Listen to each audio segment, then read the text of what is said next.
আসসালামু আলাইকুম। JRF visa নিয়ে অনেক প্রশ্ন থাকে আপনাদের, বিশেষ করে এই জেআরএফ ভিসার ক্ষেত্রে দেখা যায় মানুষের একেবারে মেয়াদের বিষয় আসে, কারো কফিলে রাজি আছে, কারো কফিল রাজি থাকে না, কারো শেরেকা, কারো মুআসসাসা, কারো নাকলিয়াত, কারো জারাই অর্থাৎ মাজরার, ইন্ডিভিজুয়াল একামা, বিভিন্ন টাইপের হয়। আপনি চাইলে যে কোনো মেহনা হোক, যে কোনো পেশা হোক, যে কোনো মুআসসাসা হোক, ভিসা বাহির করতে পারবেন। মানে প্রথম প্রশ্ন হলো, জেআরএফ ভিসা কি বর্তমানে উঠে? জি উঠে ভাই। কতদিনের ভিতরে উঠে ভিসা? ভিসা এখন 4-5 দিনের মধ্যে উঠে যায় ইনশাল্লাহ। আমাদের কাছে যদি আপনি কাজ জমা দেন 4-5 দিনের মাথায় ইনশাল্লাহ উঠে দিতে পারবেন ভিসা। আকামার মেয়াদ কতদিন থাকতে হবে? আগামার মেয়াদ নরমালি 2 মাস প্লাস থাকলেই ভালো হয়। ভিসা যখন উঠবে তখন কতদিনের জন্য সময় পাবে এই ভিসাটা প্রসেসিং করার জন্য? 1 মাস।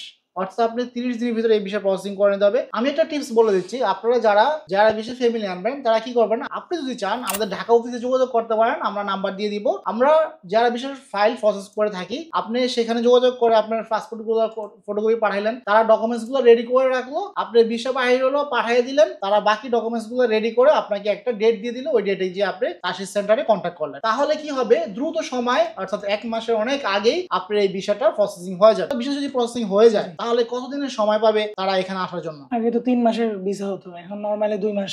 অর্থাৎ আপনি যে ভিসাটা প্রসেসিং হবে সেখানে 60 দিন ভ্যালিড থাকে। প্রিয় জিআরএফ ভিসা বাহির করতে চাইলে যোগাযোগ করতে পারেন। আপনার যদি কফিল রাজি থাকলে আমাদেরকে কোড দিবেন, আমরা তুলে দিব। যদি কফিল রাজি না থাকে তাহলে ভিন্ন প্রক্রিয়া রয়েছে। আমাদের দেওয়া যে নাম্বারটা রয়েছে সেই নাম্বার আপনি কল করুন, হোয়াটসঅ্যাপ করুন, ইনশাআল্লাহ আপনি রিপ্লাই পাবেন এবং খুব কম প্রাইজের ভিতরে আমরা ভিসা বাহির করে দিব। সেটা কমিটমেন্ট আমি দিলাম, আপনি যোগাযোগ করুন। আল্লাহ হাফেজ।